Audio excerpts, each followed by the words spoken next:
बिस्मिल्लाहिर्रहमानिर्रहीम। आप देख रहे हैं मेरा यूट्यूब चैनल और मैं हूं अज़मत मलिक।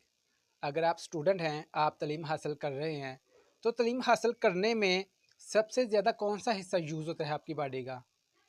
वो है ब्रेन। आपका दिमाग सबसे ज़्यादा यूज़ होता है तालीम हासिल करने के लिए। अगर आपने अच्छा स्टूडेंट बनना है, अगर आपने अच्छी तालीम हासिल करनी है, तो आपको अपने दिमाग को तेज़ करना पड़ेगा।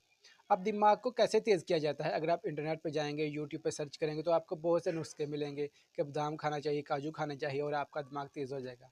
इस लिहाज से तो फिर जो लोग हाई क्लास हैं, जिनके पास ज़्यादा पैसा है, वो उनके बच्चे बादाम खाएँगे, काजू खाएँगे, वो तो फिर ब्रिलियंट स्टूडेंट बनेंगे। जिसके पास पैसा नहीं है, जो कि गरीब घर के लोग हैं, वो कैसे ये अपना दिमाग तेज़ कर सकते हैं? दिमाग तेज़ काजू बादाम पिस्ते से नहीं होता, दिमाग तेज़ होता है फ़ोकस लगाने से। आप कोई भी चीज़ सीख रहे हैं, कोई भी चीज़ समझ रहे हैं, तो आपने फ़ोकस पूरा रखना है 100%। उसके ऊपर ध्यान रखना है कि मैंने ये सीखना है, ये मेरी ज़रूरत है।